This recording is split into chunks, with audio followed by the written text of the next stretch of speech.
Vanessa had never been the type to fall for potential. She believed in stability, structure, men with plans and backup plans. And yet, the day she met Tony, all of that logic quietly stepped aside.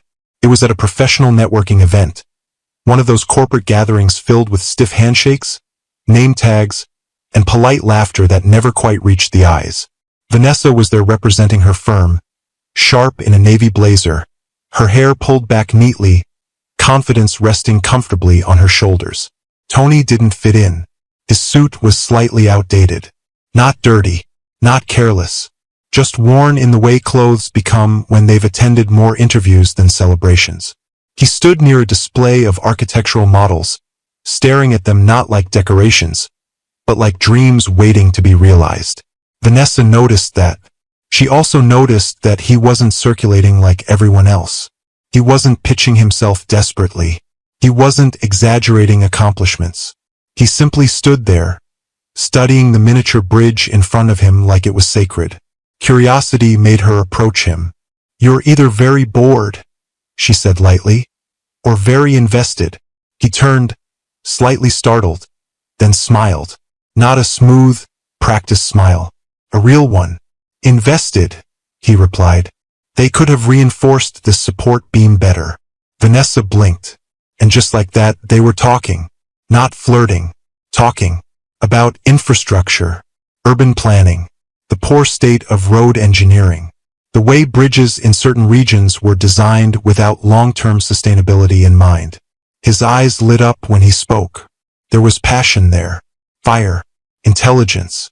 And when she asked where he worked, he hesitated only briefly before answering honestly. "I don't. Not yet." Most men would have deflected that. Tony didn't. He explained that he had completed his engineering degree, passed his licensing exams, but hadn't secured stable employment. Contract work here and there, small projects, consulting gigs that barely covered rent. He said it without shame but not without hunger. "I know what I'm capable of," he said. "I just need someone to give me the platform." Vanessa didn't realize then that she would become that platform. They started seeing each other casually at first. Coffee turned into dinner. Dinner turned into late-night conversations in her car. Conversations turned into something deeper. Her friends didn't approve. "He's jobless, Vanessa. He's depending on you already. You're too accomplished for that." Vanessa listened. She always listened, but she didn't absorb their fear. She saw something they didn't. Tony didn't act entitled. He didn't ask her for money. He didn't complain about life being unfair. He was frustrated, yes, but not bitter. That mattered to her. One evening, they sat on the balcony of her apartment, city lights flickering below them. He had brought over takeaway food because he insisted on contributing something, even if it was small. "I hate that you're more stable than me," he admitted quietly. Vanessa turned to him. "That's not how partnerships work," she said. "Sometimes one person stands stronger so the other can gather strength." He studied her face like she had just spoken a language he'd never heard before. "You believe in me that much?" "I believe in effort," she said simply. "And you put in effort." That night, something shifted. Not dependency, commitment. When Vanessa decided to help him professionally, she did it strategically, not recklessly. She helped him refine his CV. She connected him with a former colleague who worked at a construction firm. She coached him before interviews, but she never lied for him, never exaggerated his qualifications, never begged anyone to hire him. She simply opened doors. He walked through them himself. The day he got his first major contract, he called her 3 times before she picked up because she was in a meeting. "Vanessa," he breathed when she answered. "I got it." She stepped out of the conference room immediately. "You got it. I got it." She could hear the disbelief in his voice. That evening, he showed up at her apartment with flowers he could barely afford and lifted her off the ground in pure joy. "We did this," he said, eyes shining. And for the first time, she allowed herself to believe that love and partnership could be equal. Marriage wasn't rushed. They dated for 3 years. 3 years of growth, 3 years of watching him rise steadily. He went from contract engineer to permanent staff, from permanent staff to project lead, from project lead to respected consultant. And through it all, he never stopped thanking her, never stopped telling people, "My wife believed in me when I had nothing." At their wedding, he held her hands during his vows and said, "You didn't just love me, you invested in me." Vanessa cried openly. Her parents softened toward him. Her friends admitted they might have misjudged him. It felt like proof that patience and faith were not foolish things. When they bought their first home, it wasn't a mansion. It was modest 0.3 bedrooms, a small garden, cream-colored walls that Vanessa insisted on repainting herself. Tony handled structural modifications. He supervised minor renovations personally. They laughed while arguing over curtain colors. They debated flooring materials like it was life or death. It felt like building something from the ground up, not just physically but emotionally. The pregnancy had been planned. Vanessa wanted to wait until Tony felt secure in his career. Tony wanted to ensure he could provide comfortably. When the test showed 2 pink lines, Vanessa stared at it for a full minute before calling him into the bathroom. He thought something was wrong. "Are you okay?" She handed him the test. He stared, then blinked, then sat down abruptly on the edge of the bathtub. "You're serious?" She nodded. He covered his face with both hands. Not in fear, in overwhelming joy. Throughout the pregnancy, he was attentive in ways that surprised even her. He attended doctor appointments. He read parenting books. He spoke to her growing belly at night. "Daddy's building things for you," he'd whisper. "Big things." When Maya was born, Tony cried harder than the baby. He held that tiny bundle against his chest like she was glass. Vanessa watched them and felt complete. Truly complete. Years passed. Tony's career flourished. He earned more. They upgraded their car. They hosted small dinner parties. And sometimes, when Vanessa looked at him laughing in their living room, confident, respected, stable, she felt proud. Not because she had made him, but because she had seen him before the world did. There's something powerful about being the first person to believe in someone. It bonds you deeply. Vanessa never once threw her support in his face, never reminded him of where he started. She wasn't that kind of woman. She believed love was about lifting, not keeping score. And Tony seemed grateful. He still kissed her before leaving for work, still called her during lunch breaks, still held her hand in public. From the outside, they looked solid, unshakable, built on loyalty and shared struggle.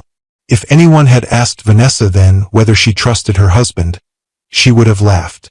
Not naive laughter, certain laughter, the kind that comes from years of shared history, years of late nights, years of prayer, years of building. She would have said, "We grew together," and she would have meant it.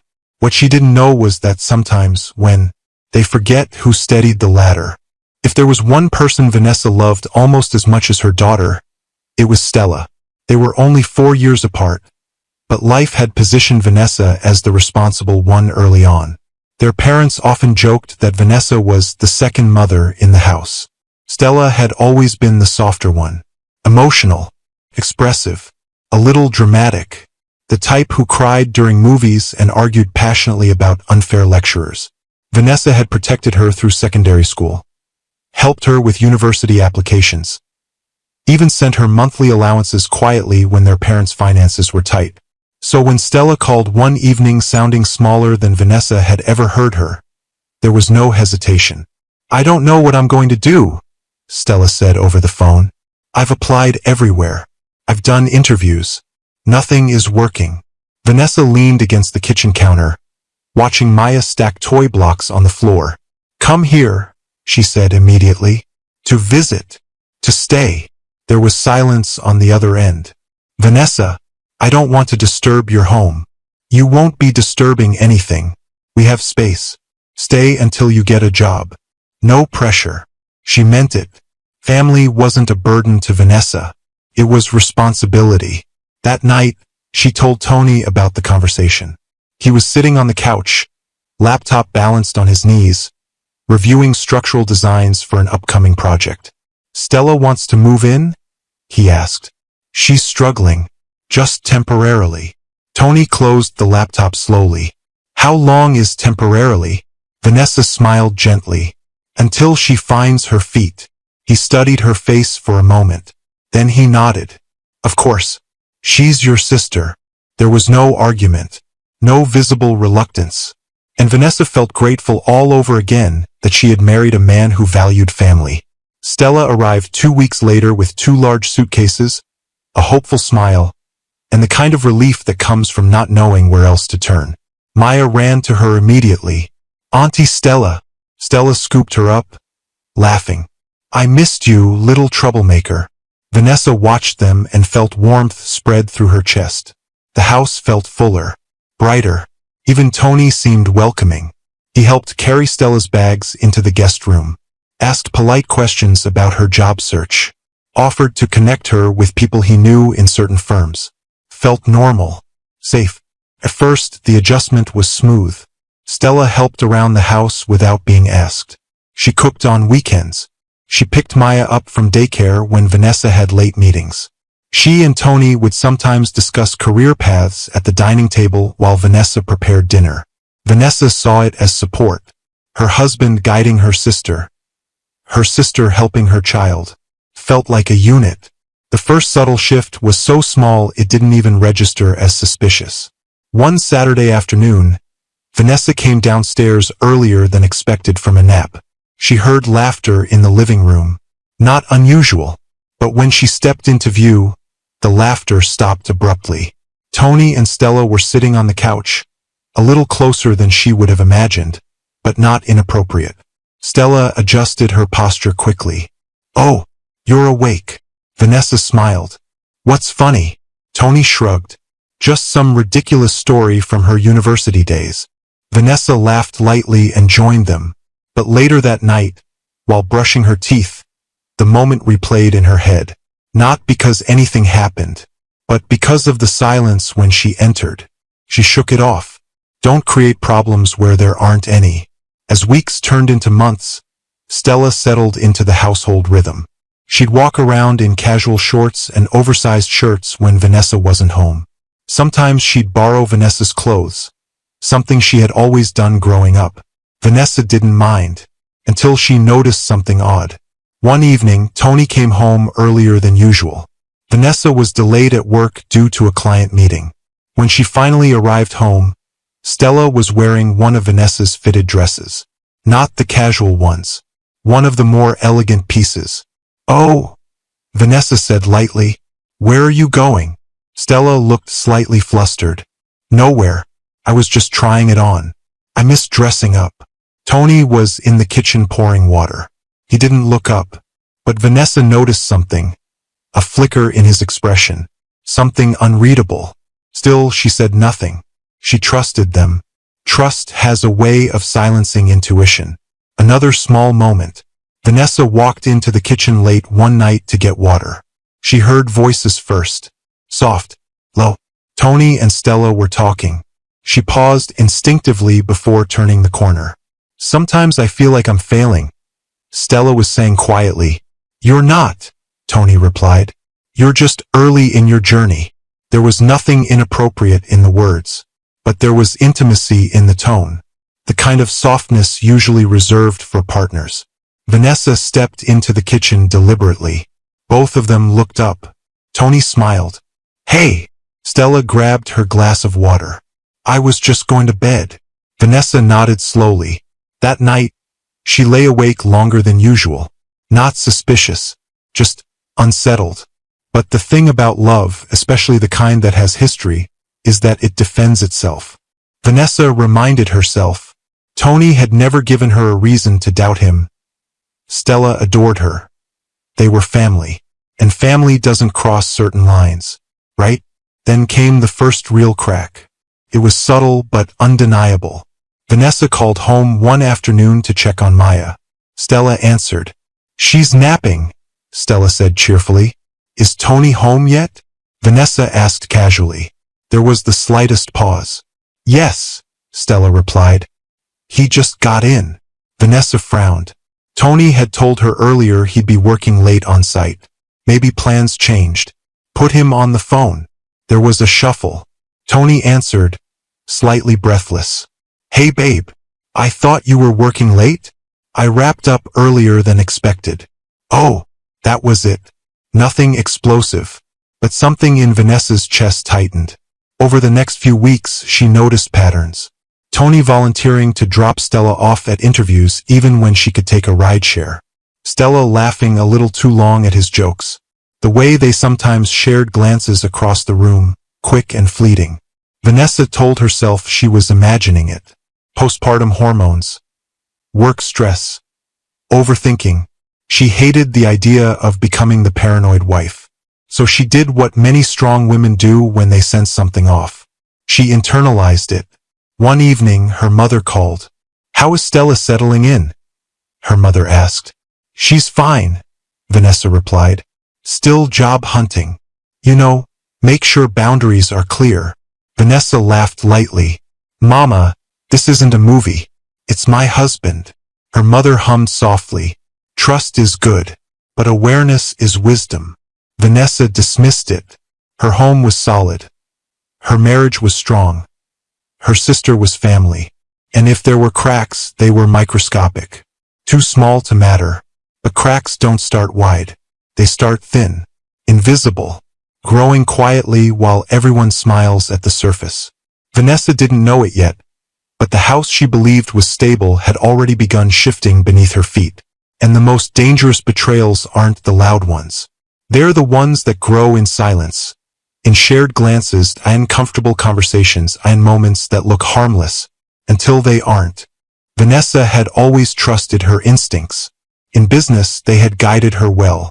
She knew when a deal felt wrong. She knew when someone was overpromising. She could sense insincerity in a handshake.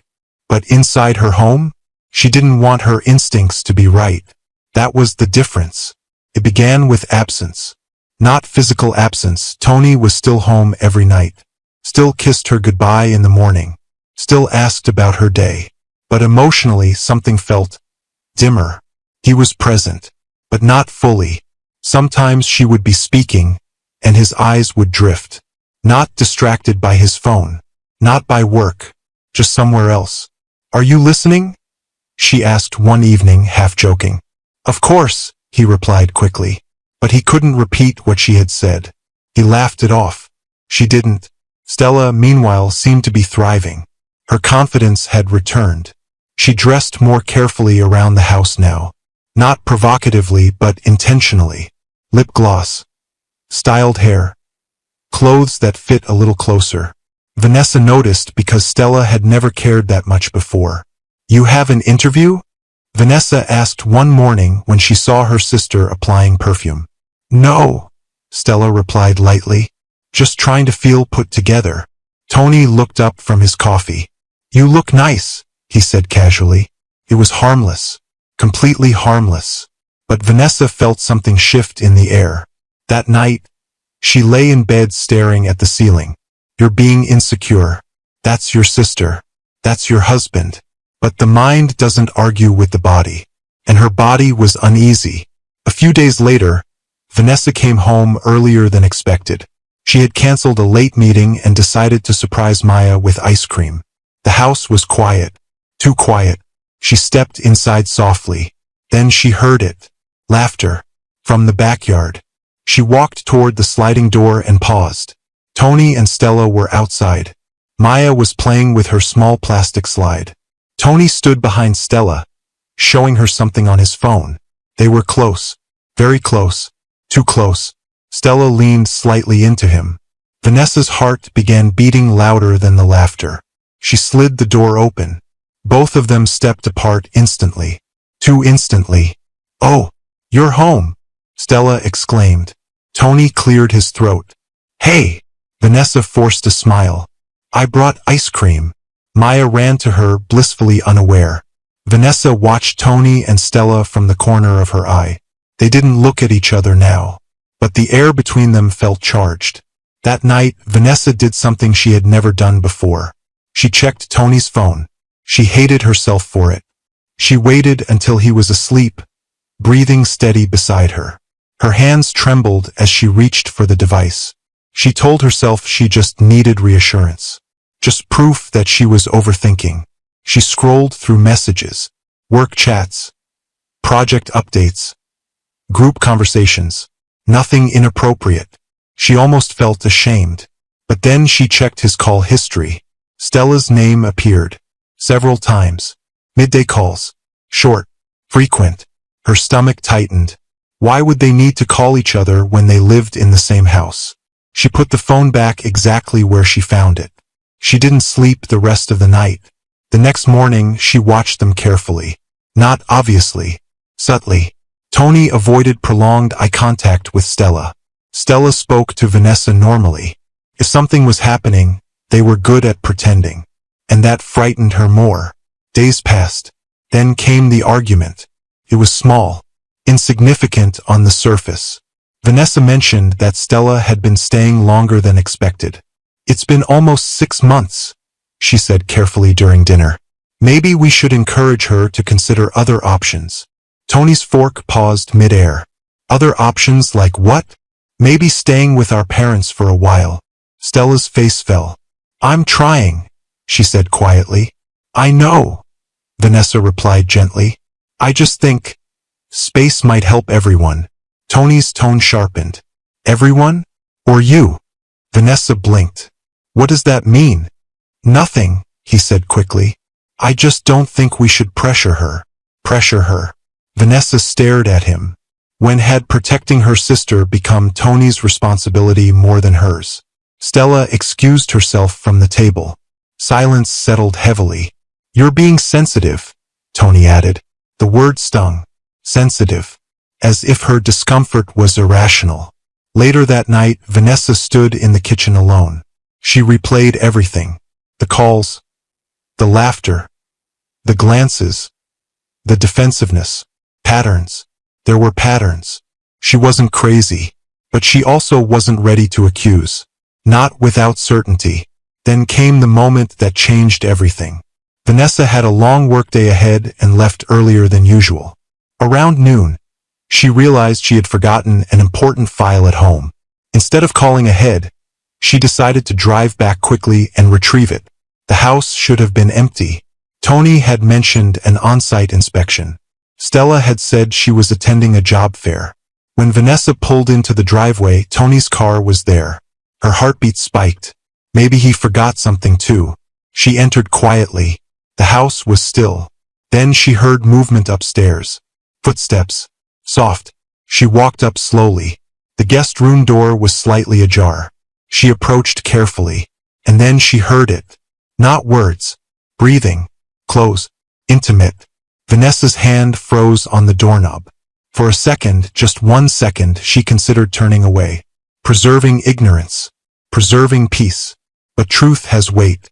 And she needed to lift it. She pushed the door open. The room was empty.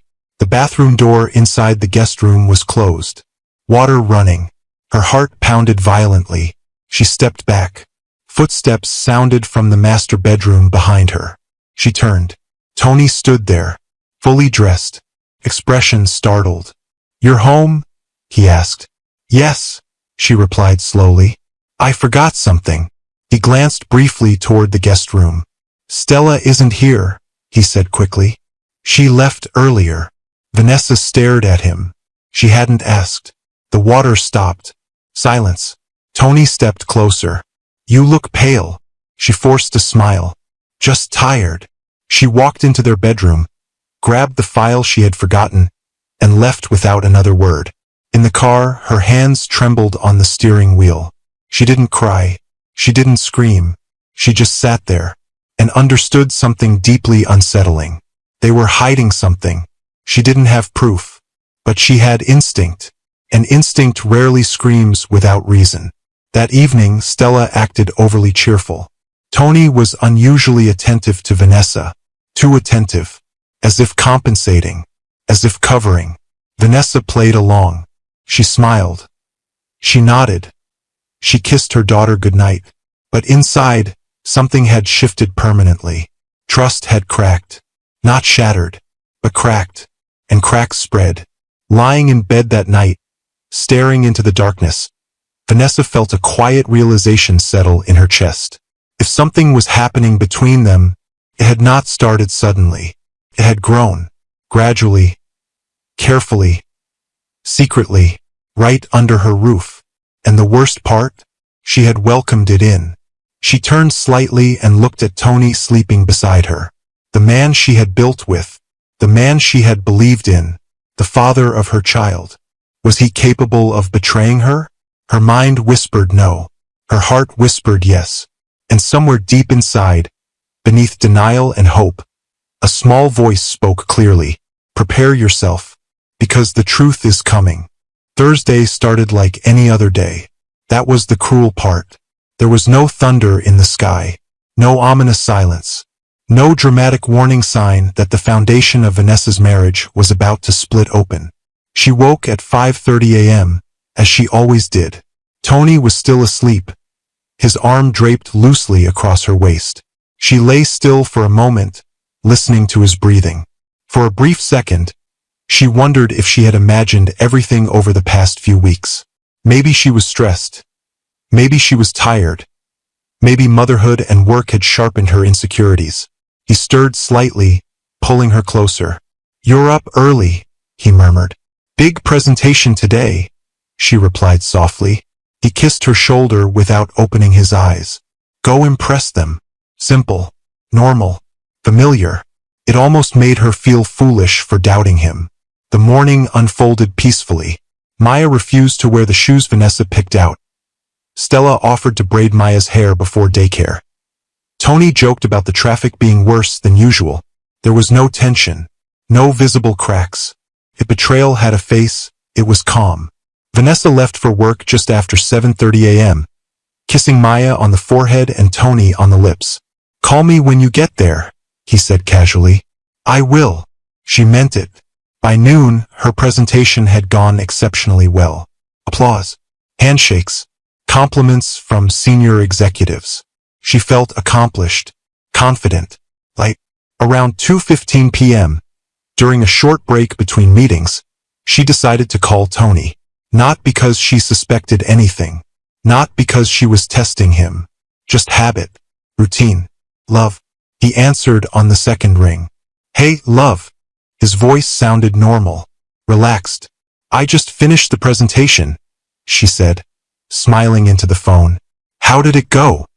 "They loved it." "I'm proud of you," he replied warmly. Her chest softened. "Did you pick up Maya?" "Yes, she's here, watching cartoons." In the background, she could faintly hear the television. "Good," Vanessa said. "I might be home late. We're celebrating with the team." "No problem." There was a slight shuffle on his end. "Hold on a second," he said suddenly. Vanessa waited. She assumed he was setting the phone down briefly. She could still hear the room faintly through the speaker. Then she heard it. A voice. Stella's voice. Soft, playful. "Why didn't you lock the door?" Vanessa frowned slightly. Maybe Stella had just walked in. Maybe they were joking. Tony's voice responded. Lower. Different. "She's at work. Relax." Vanessa's fingers tightened around the phone. Her heartbeat began to accelerate. There was movement. A light thud, maybe the couch shifting. Then Stella again. "You're reckless." Tony laughed quietly. A laugh Vanessa had heard before. But not like this. Not intimate. Not secret. "Stop overthinking," he said softly. "Vanessa won't know." The words landed like a physical blow. Vanessa stopped breathing. Her mind refused to process what her ears were delivering. Maybe she misheard. Maybe. Then came the sound. A whisper too low to catch clearly, followed by Stella's breathy giggle. And then, "I've wanted this for so long," Stella murmured. Silence. Then the unmistakable sound of lips meeting. Vanessa's entire body went cold. Not warm with anger. Not hot with rage. Cold. Like her blood had been replaced with ice. The line was still open. He had forgotten to hang up. She was hearing her husband and her sister cross the line she had spent years protecting. There was more movement. Fabric rustling. Tony's voice again, hushed. "You worry too much." And then Stella. "What if she suspects?" A pause. Tony exhaled softly. She trusts us. Vanessa's knees weakened. She sank slowly into the chair in the empty conference room, her mind splitting in two, one half screaming, one half numb. She couldn't move, couldn't speak, couldn't hang up. She just listened, because denial had finally run out of arguments. Then came the final blow. "You should go to the bedroom," Stella whispered. Tony replied with a low chuckle, and the call disconnected. For several seconds, Vanessa stared at her phone screen. Call ended. Duration: 7:42. 7 minutes and 42 seconds. That was how long it took to destroy 10 years. She didn't cry. Tears require emotional processing. She was beyond that. Her chest felt hollow, like something essential had been scooped out. She replayed the conversation in her mind, searching for alternate meanings. There were none. There was no misinterpretation, no innocent explanation, no gray area. It was betrayal, clear, intentional, ongoing, because this wasn't nervous first-time fumbling. This was comfortable, practiced. Her phone buzzed. A text from Tony. "Sorry, got distracted." Call dropped. Vanessa stared at the message. The audacity. He didn't know she had heard. He didn't know the door had swung wide open. Her hands trembled as she typed back. "It's fine." 2 words. 2 lies. The rest of her workday blurred. Voices sounded distant. Faces moved in slow motion. Someone laughed near her desk and she flinched at the normalcy of it. How was the world still functioning? How were cars still driving? How were people still discussing budgets and deadlines? Her marriage had just detonated. At 5:30 p.m., instead of heading to the team dinner, Vanessa walked calmly to her car. Her movements were precise, measured. There was no dramatic speeding, no reckless tears obstructing her vision. She drove home in silence. Every red light felt intentional. Every passing pedestrian unaware that something sacred had just died. When she pulled into the driveway, Tony's car was there. Of course it was. The house looked exactly as it had that morning. Ordinary, deceptively peaceful. She stepped out of the car and walked to the door. Her key slid into the lock smoothly. The door opened. The television was on. Maya's laughter echoed faintly from the living room. And then she saw them. Stella was wearing Vanessa's silk robe, the one she reserved for special evenings. Tony stood near the couch, shirtless. Their faces changed the second they saw her. Shock, panic, guilt. There is something about catching people mid-betrayal that strips them of performance. There was no time for excuses, no time for rehearsed lies, just raw exposure. Vanessa placed her handbag carefully on the side table. Her voice, when it came, was terrifyingly calm. "Don't." Stella began crying instantly. "It's not what it looks like." Vanessa slapped her. The sound cracked through the room like thunder. Tony stepped forward instinctively. "Vanessa, don't touch me." Her eyes locked onto his. There were no tears in them, just devastation. "How long?" she asked quietly. Neither answered. "How long?" she repeated louder now. Stella sobbed harder. Tony swallowed. It didn't mean anything. That was his defense. Not denial. Not shock. Minimization. Vanessa laughed. A broken, hollow sound. "You forgot to hang up," she said. Silence. Tony's face drained of color. Stella stopped crying mid-sob. "I heard everything," Vanessa continued. "From the couch. From the whispering. From the bedroom suggestion." The weight of exposure crushed the room. There was nowhere left to hide. Maya's voice called from behind the couch. "Mommy!" Vanessa's entire posture softened instantly. She turned, scooped her daughter up, and held her tightly. For one fleeting second, she thought about screaming, throwing something, breaking something, destroying the house they built. But Maya was watching, and Vanessa would not let her daughter see her shatter. She looked back at them, the two people she had loved most in her adult life.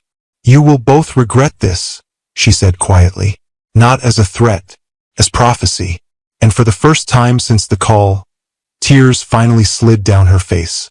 Not loud, Not dramatic, just steady. Because betrayal isn't always explosive. Sometimes it's silent. Sometimes it's a phone call that was never meant to stay connected.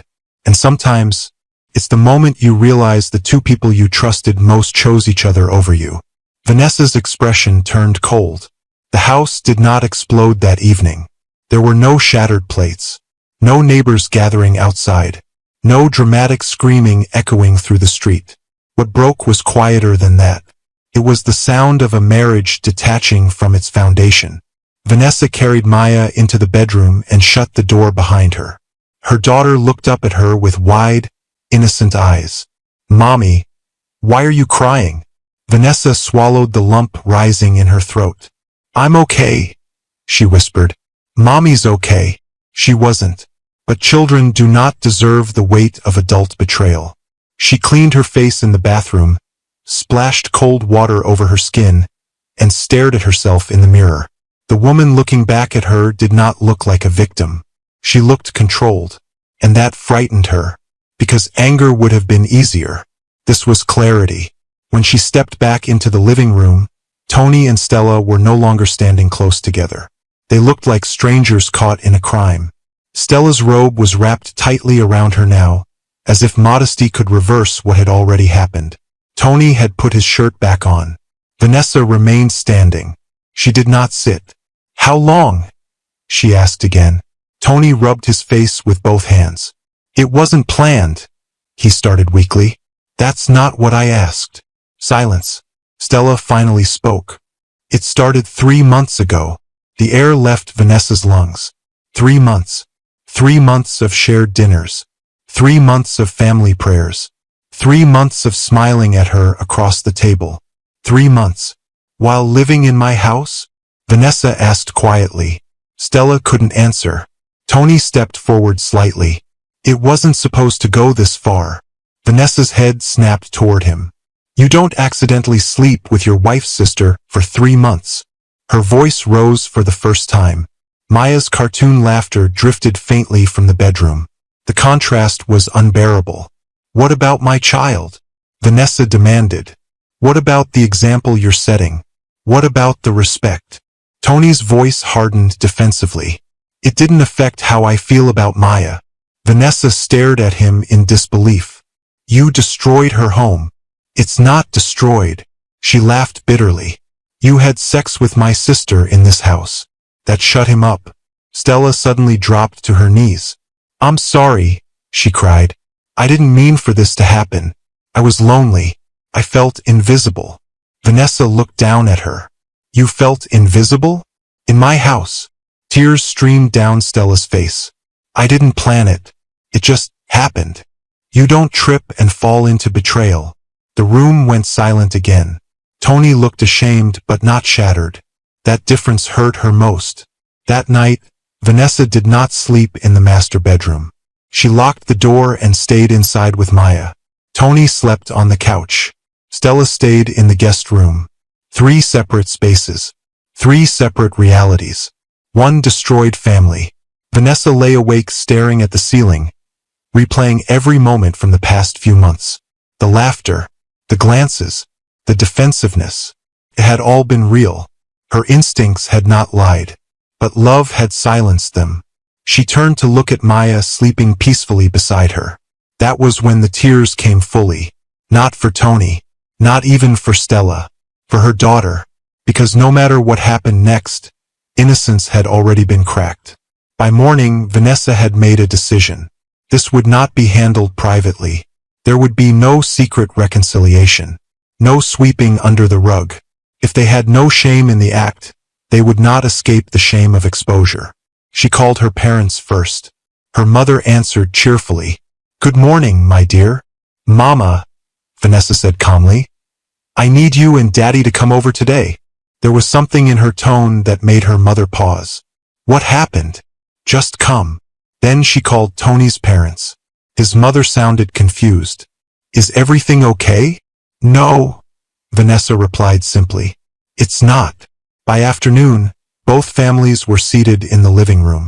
The same living room where laughter had once filled the air. Now it held tension so thick it felt suffocating. Stella sat on one end of the couch, eyes swollen from crying. Tony sat opposite her, jaw tight. Vanessa stood. She refused to sit. Her father looked at her. Explain. Vanessa didn't hesitate. Tony and Stella have been having an affair. The words landed like a bomb. Her mother gasped audibly. Tony's father shot up from his seat. What nonsense is this? Tony remained silent. Stella broke first. It's true. Her mother slapped her. Hard. The sound echoed through the room. You betrayed your sister? She cried. Tony's mother turned to her son. Is this a lie? Tony exhaled slowly. No. His father stepped forward and struck him across the face. You disgrace. Vanessa watched all of it with eerie calm.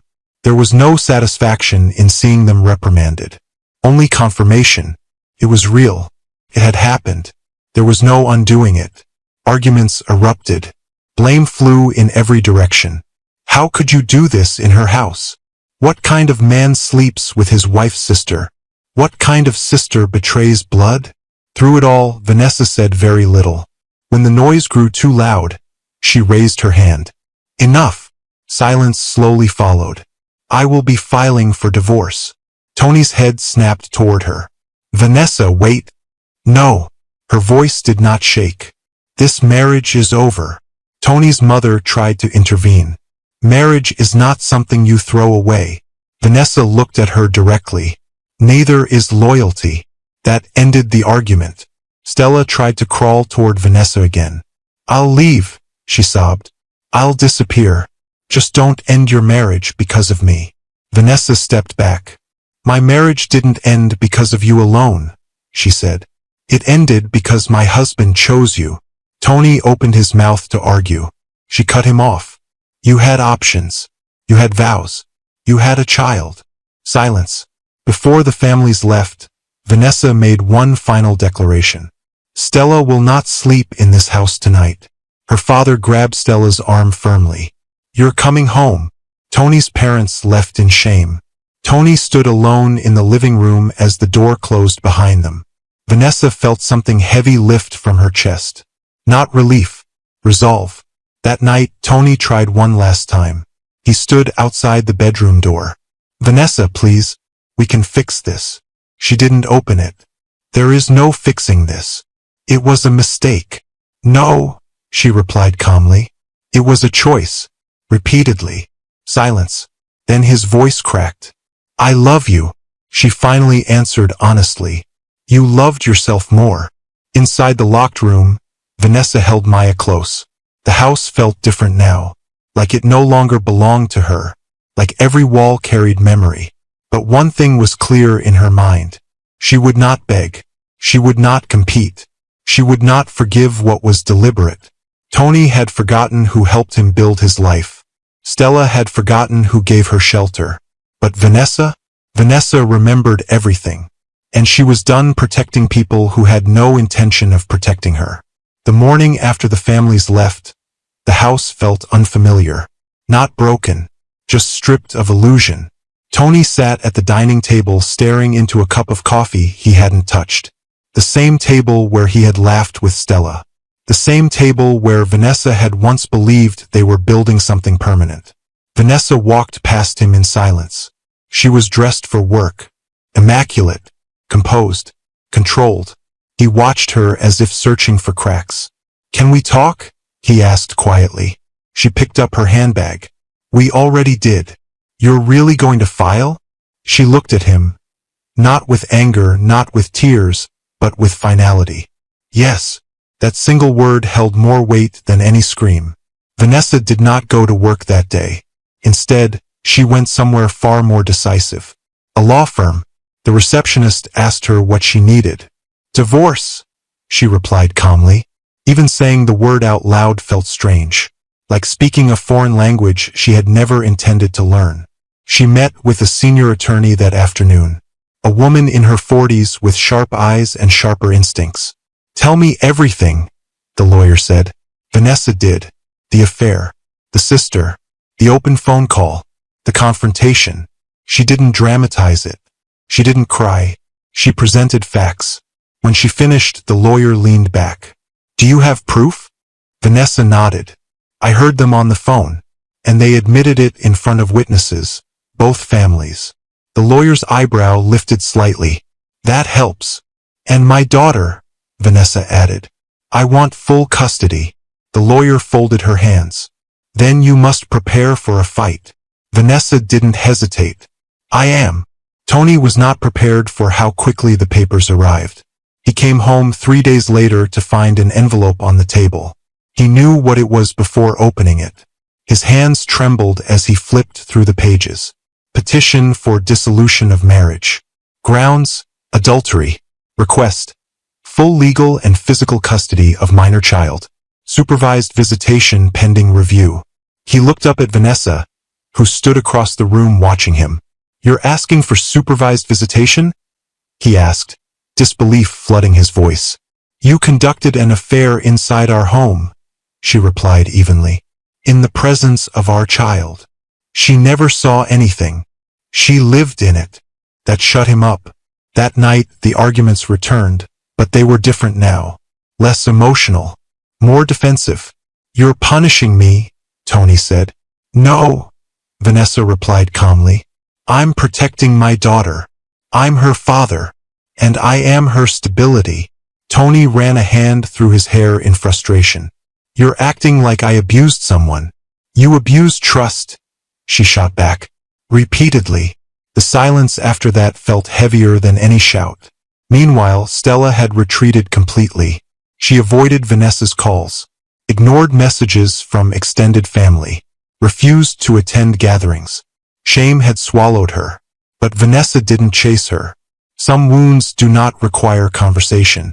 They require distance. As the legal process moved forward, Tony shifted tactics. First came remorse. He showed up with flowers. "I made a mistake," he said softly. Vanessa didn't open the door. Then came guilt. "You're breaking this family over one bad decision." She laughed bitterly from inside the house. "One." Then came anger. "If you hadn't brought her here." The door swung open. Vanessa stepped out slowly. "Finish that sentence," she said dangerously. Tony faltered, because deep down he knew this was not her fault. The custody battle became the real battlefield. Tony hired his own lawyer. He argued that Vanessa worked long hours, that she was often busy, that he had a stable income capable of providing better financial support. But Vanessa had something stronger than money: evidence. The lawyer advised her to document everything: call logs, text messages, timeline of the affair, witness statements from both families confirming the confession. Tony hadn't expected her to be this prepared. He had mistaken calm for weakness. The first court appearance was brutal. They stood on opposite sides of the room. No touching, no glances of familiarity, just legal representation and cold procedure. Tony's lawyer painted him as a remorseful father who had made a personal mistake unrelated to his parenting abilities. Vanessa's lawyer presented a different narrative. A father who conducts an affair with his wife's sister inside the marital home demonstrates poor judgment and instability in the child's primary environment. The judge listened carefully. Tony avoided Vanessa's eyes. For the first time since the betrayal, he looked afraid. Outside the courtroom, he tried to approach her. "Vanessa, please," he said urgently. "Don't do this. We can settle privately." She stopped walking. "Privately?" she repeated. "You're humiliating me." She turned fully toward him. "You humiliated yourself." People passing by slowed slightly. She lowered her voice. "You didn't think about humiliation when you were in my house with my sister." Tony had no response. At home, the tension suffocated the walls. They lived like strangers sharing space temporarily. Vanessa slept in the bedroom with Maya. Tony remained on the couch. He tried to be present with his daughter, but there was awkwardness now. Maya sensed something was wrong. "Why don't you sleep in the room anymore, Daddy?" she asked one evening. Tony glanced at Vanessa. "Daddy made a mistake," he said softly. Maya frowned. "Like when I spilled juice?" He swallowed. "Yes." Vanessa watched silently. Children reduce complex betrayal into simple metaphors. but some spills stain permanently. As weeks passed, Tony began to understand something chilling. Vanessa was not coming back. There would be no dramatic reconciliation, no emotional breakdown where she fell into his arms. She had moved from hurt to determination, and determination is far more dangerous. During mediation, Tony attempted one final negotiation. "I want joint custody," he said firmly. Vanessa's lawyer responded before she could. Given the documented affair and breach of household stability, primary custody will remain with the mother. Tony's frustration boiled over. "You're using this against me." Vanessa finally spoke. "I am using the truth." Silence fell across the table. At night, when the house was quiet, Vanessa sometimes allowed herself to feel it. The grief, the humiliation, the disbelief that the man she had once lifted so high had chosen to tear everything down. But she never let it control her actions. Pain can weaken you, or sharpen you. She chose sharp. One evening, as she tucked Maya into bed, her daughter looked up at her seriously. "Mommy, are you sad?" Vanessa paused. "Yes," she admitted gently. "Will you stop being sad?" Vanessa smiled softly. "Yes," because she knew something Maya didn't. Sadness passes, but self-respect stays. By the time the final custody hearing approached, Tony looked exhausted. Regret had finally settled into his features. He had lost his wife, lost the respect of both families, lost the comfort of his own home, and he was on the verge of losing daily access to his child. Consequences had arrived quietly but completely. Vanessa, on the other hand, walked into that courtroom steady. Not vengeful, not hysterical, resolved. She had loved fully. She had given generously. She had trusted deeply. But she would not stay where she was dishonored. And now, the law would finalize what betrayal had already ended. The morning of the final hearing arrived without ceremony. No thunder, no dramatic rainfall, no cinematic soundtrack to announce the collapse of a marriage. Just a pale sky and a quiet house. Vanessa stood in front of her bedroom mirror, adjusting the sleeve of her cream-colored suit. It wasn't flashy. It wasn't loud. It was intentional, strong, clean, composed. Tony had once told her she looked powerful in neutral tones. She almost laughed at the memory. Power was no longer something she dressed for him. It was something she carried for herself. Behind her, Maya sat on the bed swinging her legs, watching cartoons softly on a tablet. "Mommy, where are we going?" she asked. "To see some important people," Vanessa replied gently. "Like school. Something like that." Tony stood in the hallway when Vanessa stepped out. He looked thinner. The past few months had carved stress into his face. He opened his mouth as if to speak, then closed it. There was nothing left to say that hadn't already been said.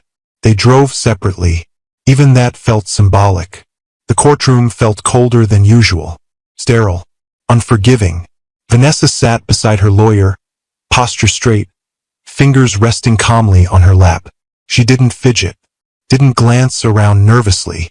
Across the room, Tony sat beside his attorney. His leg bounced slightly, the only visible crack in his composure. When their eyes finally met, it wasn't romantic. It wasn't even angry. It was final. The judge entered. Everyone rose. Vanessa's heart pounded, but her face betrayed nothing. This was not about pride, not about revenge. This was about stability. The proceedings began with formalities, then arguments. Tony's lawyer stood first. "My client acknowledges wrongdoing within the marriage," he began smoothly. "But that wrongdoing does not equate to parental incompetence." Vanessa's jaw tightened slightly. "He has been an active father," the lawyer continued. "He provides financially.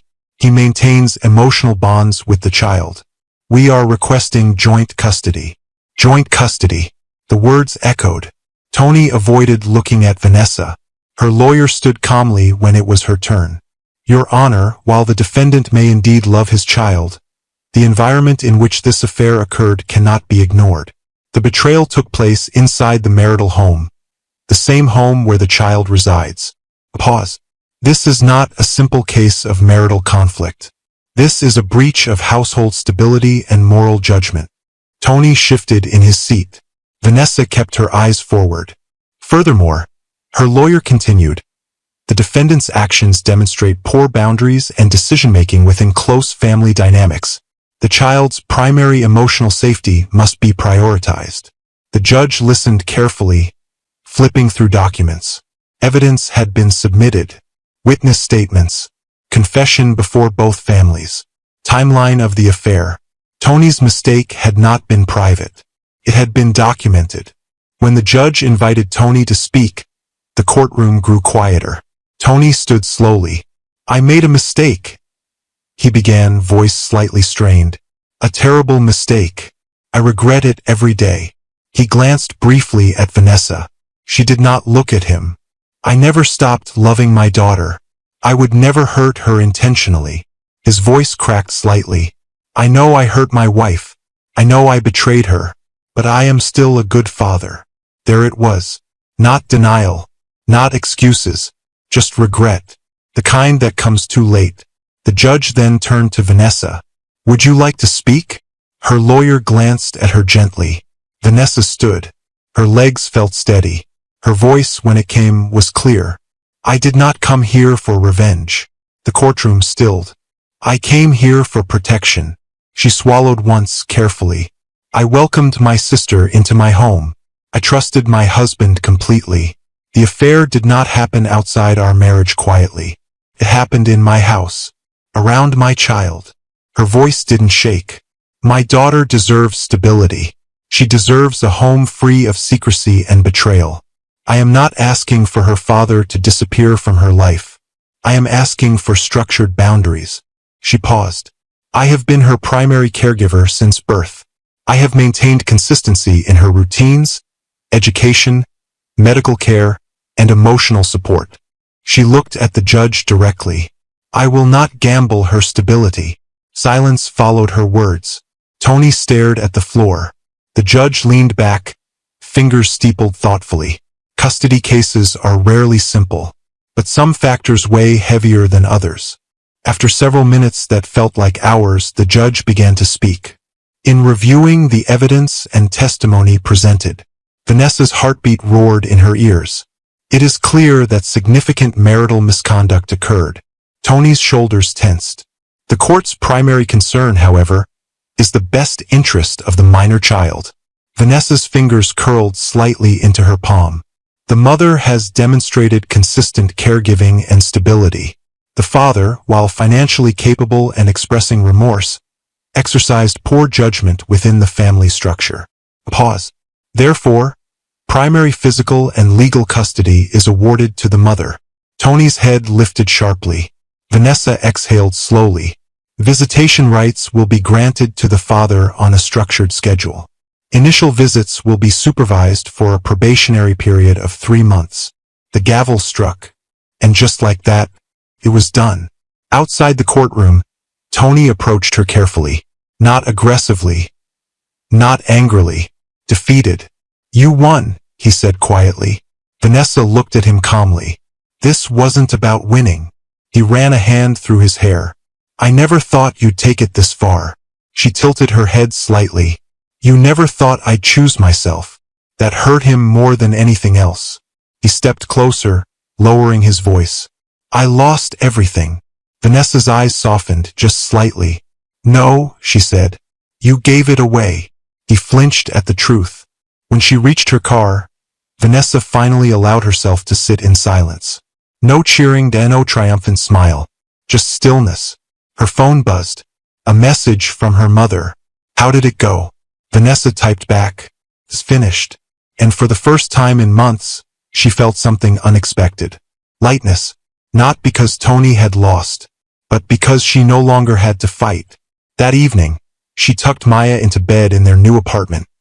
Smaller, quieter, but peaceful. Where's Daddy? Maya asked. You'll see him soon, Vanessa replied gently. He loves you, and that was true. Even broken men can love their children. But love without discipline is dangerous. And Vanessa would never again confuse love with permission. Later that night, as she stood alone on the balcony, city lights blinking softly below. She reflected on the journey. She had believed in building men, believed in loyalty, believed that shared struggle guaranteed permanent respect. But she had learned something deeper. Sometimes the strongest foundation isn't the one you build with someone else. It's the one you build within yourself. Tony had underestimated her resolve. Stella had underestimated her boundaries. The court had simply confirmed what Vanessa already knew. She was not weak. She was not disposable. And she would never again beg for space in a life she helped construct. The silence after the divorce was heavier than the chaos before it. No more lawyers calling, and no more court dates, and no more strategic conversations about custody schedules. Just quiet. Vanessa hadn't realized how much emotional noise she had been living with until it disappeared. Her new apartment was smaller, but it felt breathable. The air felt clean. The walls held no whispers. The first night she slept there without tension, she woke up confused. She had expected grief to follow her like a shadow. Instead, she felt steady. Not happy, but steady. And that felt like victory. Tony, on the other hand, had never known quiet like this. The house felt cavernous without Vanessa and Maya.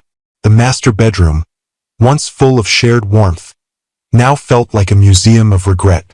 Her side of the closet was empty. Her perfume no longer lingered. The bed felt too wide. He had kept the house, but it no longer felt like home. The first night alone, he walked from room to room as if expecting something to move. The couch where everything was exposed. The dining table where the families sat in shame. The kitchen where Vanessa had once laughed while cooking. Everything was still, but the stillness accused him. Supervised visitation began the following weekend. Tony arrived at the designated family center early. He had shaved carefully, worn the shirt Maya once said made him look handsome. When Maya entered the room holding Vanessa's hand, his chest tightened. She smiled at him, innocent as ever. "Daddy!" He knelt immediately and opened his arms. She ran into them without hesitation. Children forgive before they understand. And that mercy almost broke him. Vanessa watched from a distance as the supervisor observed quietly. She felt no bitterness in that moment, just awareness. Tony loved their daughter, but love had not stopped him from destroying her home. And that distinction mattered. Stella had disappeared from their lives entirely. She moved back in with their parents. She stopped answering most calls, deactivated her social media accounts, avoided extended family events. Shame can be louder than public criticism. Vanessa hadn't spoken to her since the courtroom, not because she wanted revenge, but because some boundaries are permanent. One evening, their mother called Vanessa softly. "She's not okay." Vanessa's voice remained calm. "She made a choice. She's your sister." Vanessa closed her eyes briefly. "I was her sister too." There was no cruelty in her tone, just truth. Months passed. The supervised visits transitioned into unsupervised daytime visits. Tony worked hard to prove reliability. He arrived on time, returned Maya on time, sent updates when asked. Regret had reshaped him, but regret does not rewind. One afternoon, while returning Maya, he lingered outside Vanessa's apartment building. "I've been thinking," he said quietly. Vanessa waited. "I don't recognize the person I became." She studied him carefully. "Neither do I." There was no softness in her reply, just distance. "I threw away the best thing that ever happened to me," he admitted. Vanessa's eyes didn't flicker. "You didn't throw it away," she corrected. "You traded it." That landed harder. He had no argument. Meanwhile, something unexpected was happening inside Vanessa. Strength was growing in places pain had hollowed. She poured herself into work, received a promotion she had postponed pursuing during the marriage, redecorated her apartment intentionally, warm lighting, soft textures, a reading corner she had always wanted. She reconnected with friends she had neglected, took Maya to weekend art classes, started therapy quietly, not because she was broken, but because she refused to carry silent wounds into her future. Healing wasn't loud. It was disciplined. One evening, as she folded laundry, Maya asked a question that made her pause. Mommy, why doesn't Auntie Stella come anymore? Vanessa sat beside her daughter carefully. Sometimes adults make mistakes that change things, she explained gently. Like spilling juice? Vanessa smiled faintly. Some spills are bigger. Maya frowned thoughtfully. Are you mad at her? Vanessa considered her answer carefully. I'm protecting my peace. Maya nodded as if that made sense. Children don't need full explanations. They need stability. And Vanessa was determined to give her that. Stella eventually reached out. It was a message. Simple. Can we talk? Vanessa stared at it for a long time. Her heart didn't race. Her hands didn't tremble. She felt nothing dramatic. Just distance. After an hour, she replied, Not yet, because forgiveness is not automatic. And reconciliation is not owed. Tony's regret deepened with time. He began therapy too. Not because Vanessa asked him to. Not because the court required it. But because he finally understood something devastating. He had confused admiration with entitlement.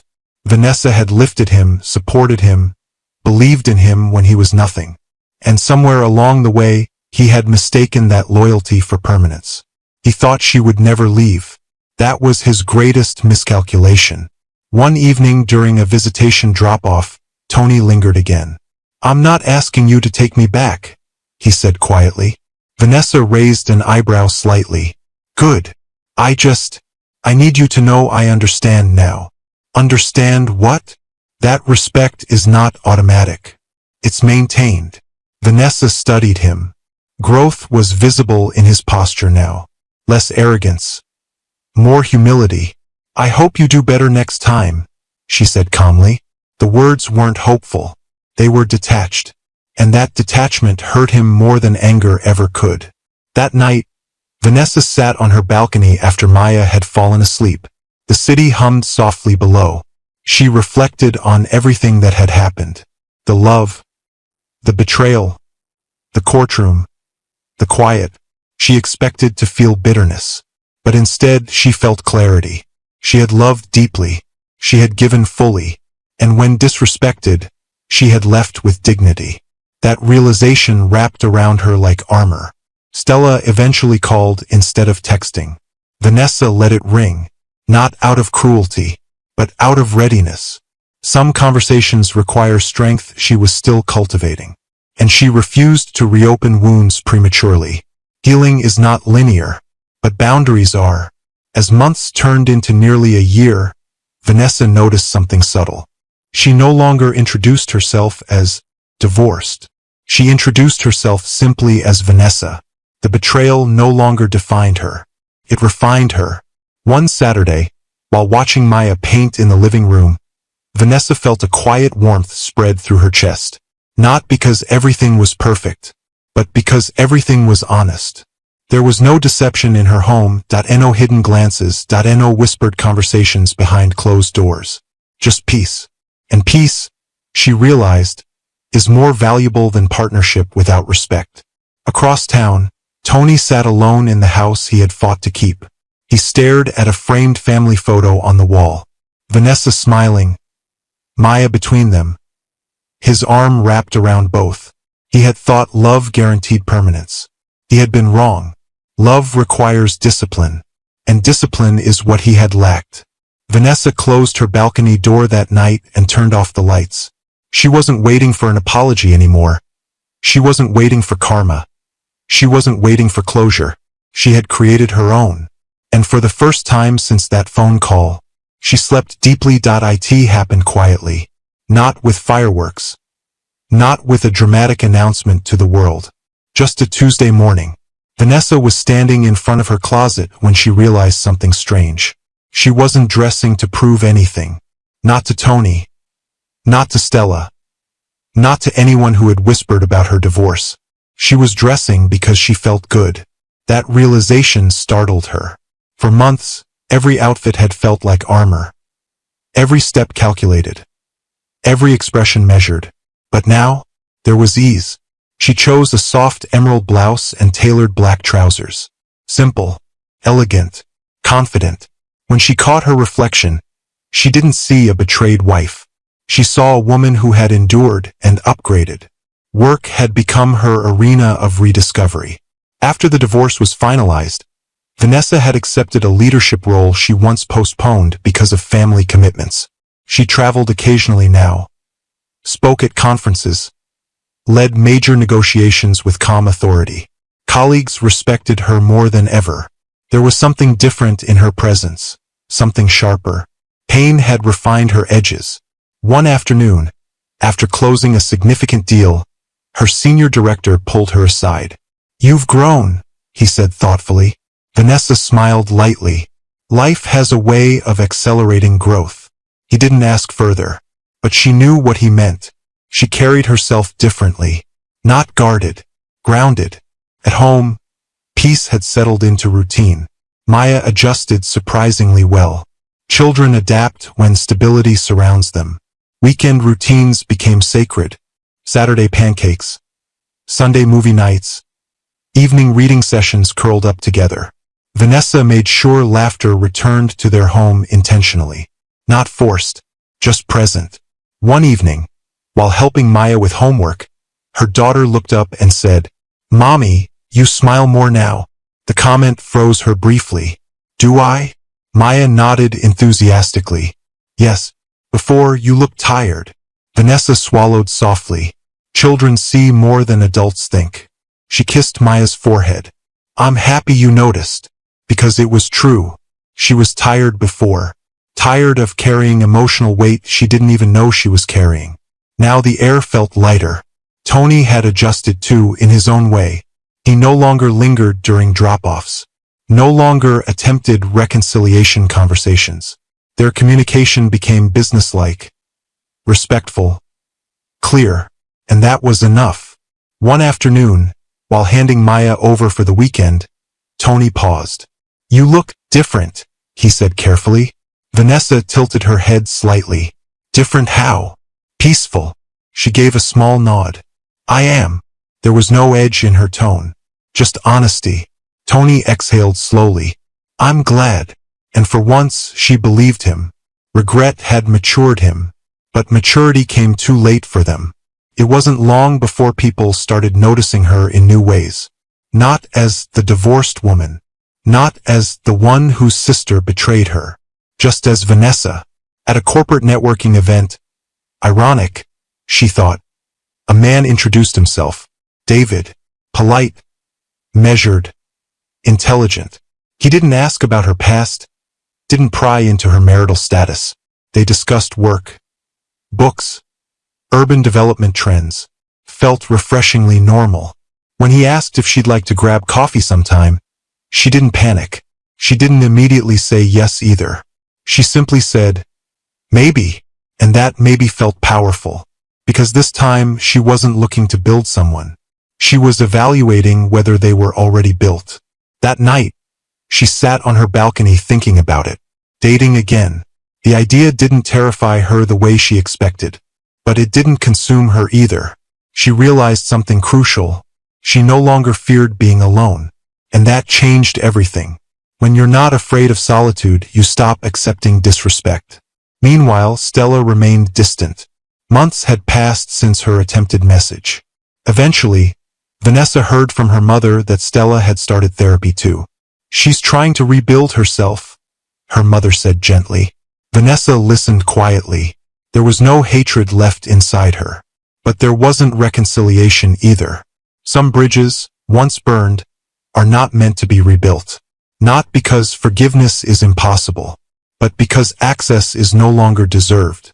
One evening, after returning from a leadership retreat, Vanessa stood in her living room watching Maya dance to music on the television.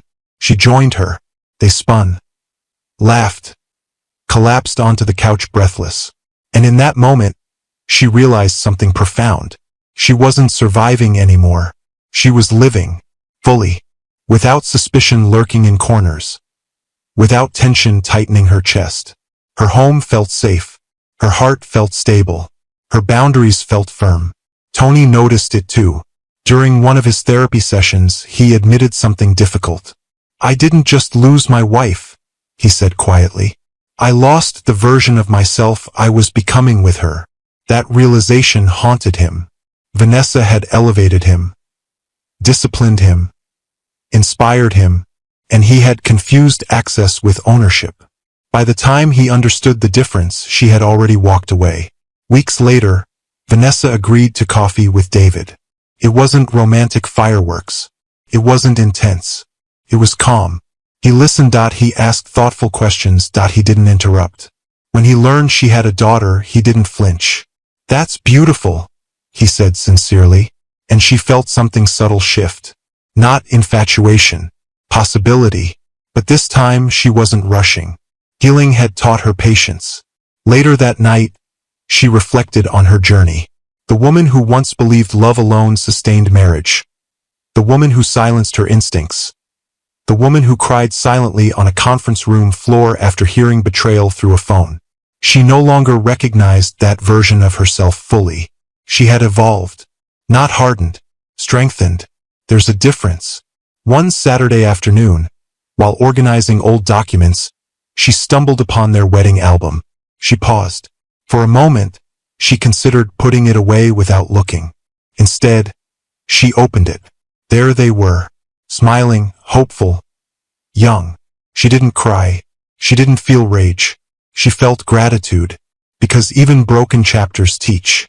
She closed the album gently and placed it back in storage. Not erased, just archived.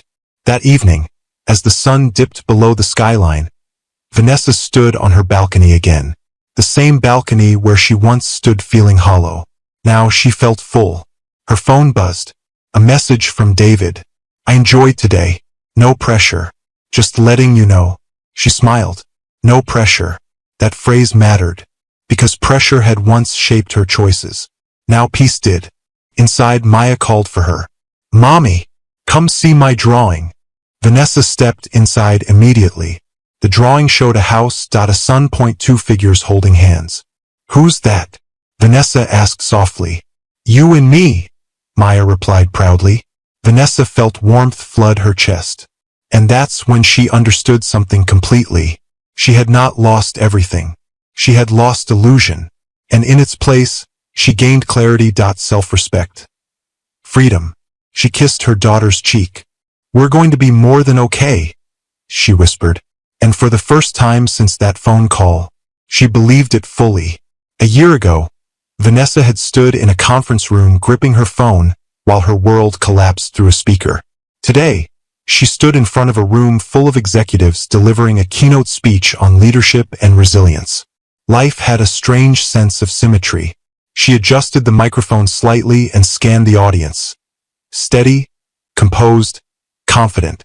"Growth," she began, "is rarely comfortable, but it is always clarifying."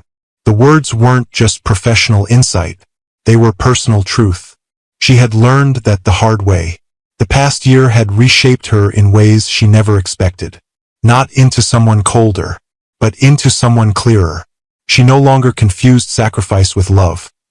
She no longer equated loyalty with endurance. She no longer tolerated disrespect in the name of patience. When people asked how she managed such a difficult season with so much grace, she gave a simple answer. "I chose peace over pride." They didn't know how literal that choice had been. At home, life felt steady. Maya had started a new school. She was thriving, talkative, curious, full of imagination. One evening, as they prepared dinner together, Maya asked a question that caught Vanessa off guard. "Mommy, are you happy?" Vanessa paused, knife hovering over vegetables. "Yes," she answered honestly. "Even without Daddy living here?" The question wasn't loaded with sadness. It was simple curiosity. Vanessa crouched to meet her daughter's eyes. "Happiness doesn't disappear just because something changes," she explained gently. "Sometimes it gets clearer." Maya seemed satisfied with that. Children understand truth when it's not complicated. Tony had changed too. Time and therapy had sanded down the arrogance that once lived in him. He no longer made subtle attempts to revisit the past. He respected boundaries, communicated only about Maya, showed up consistently. One afternoon during pickup, He stood awkwardly beside his car. "I've been offered a transfer," he said quietly. Vanessa looked up. "Where?" "Port Harcourt. Bigger project. Better position." There was hesitation in his voice. "And Maya?" she asked calmly. "I won't go if it affects her schedule." Vanessa studied him carefully. A year ago, she might have doubted his sincerity. Now she simply assessed it. "You should go," she said. "We'll adjust the visitation structure if necessary." Tony blinked slightly. "You're okay with that?" "I'm not here to limit your growth," she replied. "Just protect my daughter's stability." For a moment, gratitude flickered across his face. "I'm sorry," he said quietly. She held his gaze. "I know." And for the first time that apology felt complete. Not because it fixed anything, but because she no longer needed it. Stella eventually requested a meeting. Vanessa agreed. They met at a quiet cafe on a weekday afternoon. The air between them felt unfamiliar. Not hostile, not warm, just cautious. Stella looked thinner, older somehow. "I've replayed everything 1,000 times," she began softly. "There's no excuse." Vanessa said nothing. "I envied you," Stella admitted. "Your marriage, your confidence, the way Tony admired you. I mistook admiration for invitation. There it was, the insecurity beneath the betrayal." Vanessa inhaled slowly. "You didn't just hurt me," she said calmly. "You damaged trust in this family." Tears gathered in Stella's eyes. "I know. I forgive you," Vanessa continued evenly. Stella's head lifted sharply. "But forgiveness doesn't mean access," Vanessa added. The distinction settled heavily between them. "I understand," Stella whispered, and she did. Some doors reopen. Some remain respectfully closed. That evening, Vanessa sat on her balcony again. The same ritual that had become her private checkpoint over the past year. The city lights blinked below like distant reminders of how many lives were unfolding simultaneously. Her phone buzzed. A message from David. They had been seeing each other slowly, carefully, intentionally. He had never rushed her, never pressured her, never tried to compete with her past. He had simply been present. "Dinner Friday?" The message read. Vanessa smiled. There was no fear in her chest, no comparison running through her mind. She typed back, "Yes," not because she needed someone, but because she wanted to explore something healthy. That difference mattered. Later that night, she opened a drawer where she had stored old documents from her marriage. Divorce decree, custody agreement, financial settlements. She flipped through them calmly. These papers once symbolized collapse. Now they symbolized clarity. She closed the folder and placed it back. Archived. Not erased. Just integrated. On the anniversary of the divorce ruling, she didn't mourn. She celebrated quietly. She took Maya to the beach, solemnly, as if memorizing it. That night, as she tucked her daughter into bed, Vanessa lingered for a moment. She remembered the woman who once lay awake in a locked bedroom after discovering betrayal. The woman who questioned her instincts. The woman who wondered if she had overreacted. She wished she could reach back in time and whisper something to her. "You're not crazy. You're not weak. And you will be more than okay." Weeks later, Vanessa attended another professional event, similar to the one where she first met Tony years ago. The irony didn't escape her. She walked through the room confidently, no longer searching for potential. Only alignment. When someone asked about her story, how she navigated personal upheaval while advancing professionally, she smiled thoughtfully. "Pain," she said, "is not the end of your story. It's the editor." They laughed lightly, not fully understanding. But she did. As the year closed, Vanessa stood once more on her balcony. The air felt lighter than it ever had. She thought about everything she had built. A career, a child's security, a peaceful home, a restored sense of self. Tony had once believed she would always stay. Stella had believed forgiveness would come easily. But Vanessa had learned the most important lesson of her life. Love without respect is a liability, and self-respect is non-negotiable. Her phone buzzed again. A picture from Tony. Maya smiling during their visit. She won the art competition, the message read. Vanessa smiled. Co-parenting didn't have to be war. It just required boundaries. She typed back, "Tell her I'm proud of her." Then she set the phone down and looked out at the city lights. A year ago, she had felt destroyed. Tonight, she felt rebuilt. Not because someone saved her. Not because karma punished anyone. But because she chose herself when it mattered most. And sometimes, that is the most powerful ending of all. Thanks for watching. If you enjoyed this story, please subscribe to this channel and tell us where you are watching from. Have a wonderful day.